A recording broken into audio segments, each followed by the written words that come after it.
Relationship advice. Update. My fiancée, 30 female, and I, 36 male, are having serious issues after her sister interfered with my family's issues. Original story. My fiancée and I have been together 3.5 years, engaged for 18 months and getting married in May. I thought things were wonderful, but we have hit a major problem. I work in the shipping industry and was away from home for the majority of this. Sorry for the long post, got a lot of background that led to this. A little background, my sister and fiancé were best friends through our relationship. I'm very close with my sister and my parents. My fiancé is very close with her sister, and we thought of everyone as our own families. Recently this last year, my sister left her mentally abusive husband for another guy. Her new guy has a bad past and criminal record, and rightfully so, everyone is skeptical of the guy. But my sister's relationship with her new boyfriend is a whole other thing, that I'm not gonna get into, not my business as long as she is safe and happy. Since she has been with this new guy, my fiancé has been very vocal about her opinion of him, that he is a criminal. This has put a strain on their friendship, of course.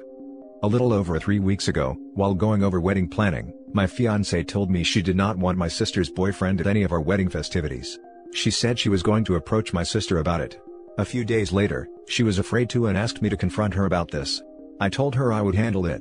Knowing this request would hurt my sister's feelings, I asked my mom for advice on how to handle the situation and how best to approach my sister about this. My mother became upset over it, and was afraid that if I asked my sister this, it would hurt my relationship with my sister. I knew it would hurt feelings, but I wanted to try and find a compromise somewhere in all this. After the conversation with my mom, I told my fiancé how it went, and that it upset my mom. I wanted to give everyone time to cool off, as we still have 3 months till wedding date. I asked my fiancé to please be patient as this was not an easy subject to approach. My fiancé was none too happy about my mom's reaction, and was upset as well. Later that night, my fiancé and her sister had a long FaceTime call, and vented to her about her frustrations. This becomes a problem later. A few days pass, unbeknownst to me my mom had a chat with my sister and agreed to not bring her boyfriend. At this point, they hadn't told either my fiancé or I about it. Then my sister's ex-husband receives an anonymous message on Facebook telling him how my sister cheated on him, and left him for a criminal. It was full of half-truths and assumptions, and coincidentally the few truths it included, were things my sister had only ever told 2 people, my mom and my fiancé. Once the ex-husband told me about the message, crap hit the fan. Next day, I was unaware of the anonymous message until my fiancé told me she had to tell me something.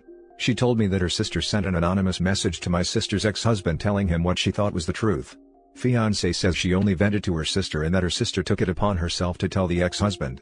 The message included things that were only told to my mom and fiancé, so of course the number one suspect was my fiancé as the culprit of the message, but no one thought she was capable of this. I told my fiancé it would be best if her sister confessed and cleared fiancé's name. She was upset over it all, but agreed and talked to her sister. The next morning, I awoke to a crapstorm of a group text. Fiancé's sister confessed in a group chat including myself, fiancé, sister and my mother. She confessed and explained herself, and as you can expect there were a few heated words at first, but it seemed like things were being cleared up. That was until my fiancé decided that was a good idea to get drunk and tell everyone off. Well then it became just my fiancé telling my mom and my sister how horrible they are in this whole ordeal and how much my fiancé hated my sister's boyfriend. It went on for a couple hours of texts. I woke up the next morning to find out about all this. At first, I was confused and upset trying to figure out what happened and trying to keep peace between my family and fiancé. She thinks I took my family's side and not her side, when I was on her side until she had the drunken outburst. My fiancé even so much as laughed about my family being upset. This was 2 weeks ago, to the day. Over the next week we didn't talk much. A few heated words, but we agreed to give it time to cool off and try to approach this level-headed.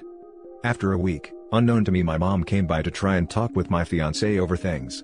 Fiancé was in the driveway leaving for work when my mom came by, and told her she couldn't talk right then. Later that night, fiancé sent an angry barrage of texts to my mom blaming my mom for everything. I have a sneaking suspicion that fiancé was drunk again during this. As I work on ships, I was out of town. I had gotten off work early specifically to come home and work things out, as it's difficult to do these things while away for so long. This was 11 days after the anonymous message, and I was at the airport on my way home. At this point, I thought things were calming down, and we might be able to talk it out calmly. I received several texts from fiancé about how she refused to pick me up at the airport, and wanted to stay in the guest bedroom when I got home. My parents ended up picking me up at the airport. That was when I found out about the angry texts my fiancé had sent my mom the night before. I arrived home, and had a sit-down chat with fiancé finally 3 days ago. From what she says, she has no regret and refuses to apologize for the way she acted. She sincerely thinks that her sister was right in sending the anonymous message. We both agreed to stop talking about it for the day, before one of us gets too upset and prevent it from turning into a yelling match. It's been 3 days, and we've hardly spoken to each other in the house. Myself, I can't stand by and let someone intentionally hurt my family. I have talked with my family about it. They are willing to give Fiancée another chance on my behalf. My fiancée says she refuses to be anywhere near my family and thinks I have chosen their side, while I've been trying to keep peace between everyone. Is there some way I can approach this, and still keep both my family and fiancé? Now for the top advice before reading the update. Is there some way I can approach this, and still keep both my family and fiancé? Don't marry a problematic drunk who's mentally 12 years old. That's my absolute best advice in your situation. Because this type of thing tends to only gets worse. Definitely will get worse if he marries her. Pretty soon, OP may only talk and see his family once in a while because the wife still holds a grudge. Then once there are kids, she will probably use the kids to get the upper hand and kids probably won't have a relationship with his side of the family. Her true colors are coming out. Halt the wedding planning. You both need more time to come together or break up. Your fiancé disrespected you and your family. Gossiping and creating drama rather than letting you do what you both agreed to do. She is refusing to see what damage her actions did. She will drive a wedge between you and your family and then it will carry over between the two of you. There was never going to be a good reason for your sister-in-law to stir up drama with your sister's abusive ex-husband. Sorry, but your fiancé is more concerned with being right than doing right. This is not a good trait in a life partner. Yeah, just completely unnecessary drama to this extent too. I agree with others. OP, pause the wedding until you two sort this out. Maybe she'll see the light, maybe she won't, but from what you've shared she sounds awfully determined to judge others and get involved where she doesn't need to. Drunk dialing a partner's family is not freaking okay either, by the way. Jesus Christ, is she 16? I mean, do you want to keep your fiancé? She sounds like a drama llama, somebody who has no trouble burning multiple bridges in a blaze of glory. Think of how differently this could have gone if she hadn't decided to go scorched earth everywhere. She could have said, I don't feel comfortable with this guy with a criminal past at my wedding, and maybe told the sister you guys are keeping a tighter wedding budget and guest list and she can't bring A+1. Simple. Instead, she blabs some things she was probably told to keep a secret to her own sister, who then messages the ex-husband. Like why? It's so unnecessary, and all this leads to further drama, further hurt, and now she's not admitting fault to any of it. At the very least, I would expect her to be mortified this got so out of hand and maybe blamed some of her actions on alcohol consumption, not that this excuses any of it. Your family sounds very graceful. I would just think hard if this kind of a person is somebody you truly want to spend the rest of your life with. How many more fires are you gonna find the next time you go out of town for a work thing? She is not even willing to admit fault, which is not promising this won't happen again. And again, and again. Oof. And now for the update. Well, first off, I'd like to thank each and everyone that replied to my original post. A couple of the replies were a little harsh, but looking back that is exactly what I needed to hear. I broke up with my fiancé almost 2 weeks ago, and when we sat down to talk, she was still adamant that what her sister did was the right thing and didn't care that it hurt my family. She didn't apologize, showed no remorse or any sort of sign that she would be willing to work with me on this. This left me with no choice but to break up with her. The first couple days were quiet, a lot of crying and sleeping in different rooms, no arguing or fighting. Then she went to stay at a friend's house 2 days later, and that is when things got bad. She would purposely come back to the house only when I wasn't there, and bring her sister with her. Took a few more things from the house than we agreed upon, and her sister decided my couch was a great place to change a dirty diaper for her baby, including leaving a leaking dirty diaper on the couch for me to find. Then the next few days started a smear campaign on social media and lies told to friends. Myself, I've stayed quiet on the social media regarding the breakup and keeping my distance, trying to let things cool down. I have now blocked my now ex-fiancée on every platform, including emails, as it was nothing but her trying to drag me into an argument that would go nowhere. Thank you, kind Redditors that helped me see the light. I had a hunch that things weren't all that great, but I needed some strangers to tell me to pull my head out of my behind. If you own the place, I would suggest changing the locks ASAP. Gathering anything that was hers that she left and drop it off in front of her friend's house. And then reward yourself to feel better, watch a movie, read a new book, buy new shoes, etc. And then maybe have a family gathering with your mom, sis, and BF and buy some pizza and stuff to apologize for the craziness and hurt that your ex caused. Way ahead of you. I changed locks the day her sister changed the diaper on the couch. I'm sorry you're going through this, and I know it probably doesn't feel like it now, but you are lucky she revealed herself for who she is before the wedding. You'll have a much better life without her. What I wonder is, if looking back OP can recognize a pattern of drama with this woman. Mostly likely not aimed at him before, or he might have mentioned it, but she must have started drama on the regular with many people, including customer service people. You simply can't hide a personality like this for 3 years. So sorry you have to experience this, just focus on how lucky you really are to have dodged that bullet. Damn, she would have been an entitled nightmare of a wife. Good for you. I hope your sister doesn't feel guilty about it. I would worry that it might happen. I've already talked with my sister about it. Apparently, there had been times in the past, ex-fiancé had gotten drunk and tried to start crap with my sister about me. My sister didn't tell me about this until after the breakup, but apparently it contributed to my sister distancing herself from my ex.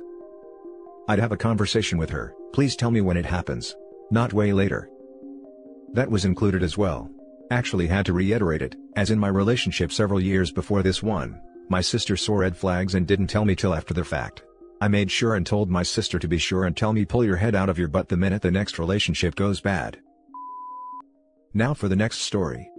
Update. I, 32 male, broke up with my girlfriend, 29 female, who did not accept my conditions about my family, but everyone says she is the right one and I am the messed up one. So I came here for inside thoughts. Original story. I, 32 male, did not have a long-term relationship until last year, after my mom, 58 female, and my brother, 19 male, involved into a traffic accident 9 years ago, and my brother has disabilities because of it. He has to use a wheelchair and his lower body usage is low, so when he has to walk, he needs to use a walker. He also has really unstable mood changes, due to head trauma and PTSD. This has affected my line of specialty in medicine. Before this, I was planning to be a urologist, and I am currently a physiatrist who is a fellow in algology. My dad is out of the picture since my brother is a year old. He has his own problems, deep depression, then self-ending attempts, which was understood he has done due to an actual abuse from his past. Currently his sister is his conservator, so marriage was annulled when I was 17, he can only come with my aunt. My girlfriend, 29 female, knows the situation really well and she knows that I am not separable from them. Sure, we may live in another house, but as long as I can breathe, I will take care of them. I currently live next door to them, and my girlfriend and I were thinking of getting serious, and the engagement talk have started 2 months ago. While we were talking about it, she said this last week, I love your mom and your brother, but I don't want us to be so linked to them, so I want us to move to another city and have permanent caretakers for them, or the other family members should take care of them. At first I laughed, but then she looked at me with a stern face. I thought for a minute and said with a calm voice, well, I am not leaving my brother and my mom, so, if you have any other thoughts, you can leave and we can end this right now. She was looking like she was shocked and I again coldly told please leave. She took her stuff from my house in 10 minutes while she was whining, but I stayed put, and when she was at the door I said, I love you, but I have other commitments that is much more valuable than you. I hope you will understand this. Now all of my friends and coworkers say I am an a-hole and they think I am a robot who is emotionless. Normally I wouldn't give a damn, but everyone unanimously agreed I messed this, so I came here to take some advice on how should I navigate in future. Now for the top advice before reading the update. There's nothing wrong with you having the care of your mother and brother as a non-negotiable priority. But your communication of this to your girlfriend seemed quite abrupt and cold. You were planning on sharing and joining your lives together, then kicked her out after the first hurdle/obstacle and planning a future together rather than discussing it together. Exactly. If you want a partner in life, you need to give them the kind of respect and love you give your family, or they're not a partner. Your reaction to her made it clear to her that she's second class and always will be. OP. Until you're ready to make someone else in your life equally important to your mother and brother, you are not ready for a serious relationship. That doesn't mean abandoning your family, but it does mean you have to have serious conversations instead of kicking them out at the first sign of trouble. Exactly, he's completely ignoring the fact that if he married/committed seriously to someone, they'd be his family too. But doesn't seem like he'd be willing to show the same devotion to them as he does for his original family. If you were considering getting married to your girlfriend, she is also your family. You basically told her that she is not your real family. This is the root of the problem. Which makes it clear that all her concerns that prompted this conversation are valid whether her solution was the right one. When I read the first comment, I was waiting for the other shoe to drop, and then it surely did. You are in the right to want to take care of your family. That's not inherently a problem, and you can obviously have a healthy relationship by balancing effort with the person you're with and communicating all of this up front. It seems like you've done all of that. Once your immediate response essentially was, this is how it is, bug off, you became the a-hole. I think what she asked wasn't unreasonable, but I also wouldn't think it would be unreasonable for you to decline. How you declined was absolutely unreasonable.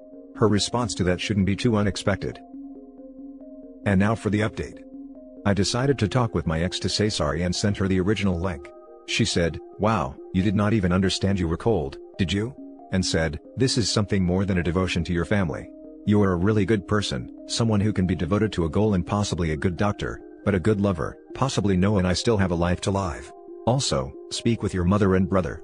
I am sure that they don't like this situation either. I hope you will find a relationship in a healthy setting, but please work on yourself, you are not ready for and later at the moment. Goodbye." After that, I spoke with my mother and she slapped me with her words. Honestly, good for her. His condition is something I am learning to manage, and you do not have to be a part-time dad to him. He did not feel any kind of absence in a father figure because you were there for him, even before the accident. I know this is gonna be hard, but you need to live your own life for a while, without us, but also without someone. You never had your own personality or goals. It always evolved around someone, and honestly, it is not normal. When you were young, you were so hard to approach and acted like a 40-year-old when you were 20. Honey, you are in your 30s and you still have a long life to live. You can't devote yourself to one thing. Sure, it will be good to have a support from you, but you can help us in other ways. We will be fine. And my brother was silently nodding to everything she said. They decided to move to a different district in our city, which is 35 minutes away, and I will go to them once a week. They are moving next week and they will handle by themselves, their wish. Also, I asked my clinical supervisor for a 3-month unpaid leave. He said about time, and I got in contact with a psychiatrist who is also a psychoanalyst, and I will have daily sessions to start my psychoanalysis. Last post was like a cold water for me, and honestly, I did not know I had so much to improve. Thank you everyone. Now for some comments. It sounds like your girlfriend and mom talked about this before your girlfriend brought it up to you. Your mom was hoping the girlfriend would get your situation straightened and it would resolve itself. I hope you know that you were not in the right here. Both your mom and girlfriend agreed your obsession with him was unhealthy. From this and the way you worded "I have commitments more valuable than you" to your future wife, I think you might have been committed to the idea of dedicating your life to your mother and brother more so than actually them. You might be on the spectrum since you have very binary ideas of good/bad, what to do/what not to do. I agree you should not pursue another relationship before understanding what went wrong here. This type of binary thinking isn't exactly uncommon amongst physicians and can be beneficial to your career. Example, when you have very tough decisions to make that otherwise might be clouded by emotion. Also, sending someone the Reddit post about them is almost never the right move. At best, it's you're talking about them online with a bunch of strangers. Another important lesson here is to avoid making life-changing decisions in the heat of the moment. You literally went from 60 to 0 in 5 seconds. A smart decision maker buys time. This may be a serious problem for our relationship. Let's talk this through. By being impulsive. Well, I'm sorry. And that's it for this video guys. If you have thoughts to share, leave a comment below. Don't forget to hit like and subscribe if you like this content. I'll catch you in the next one. Good day everyone.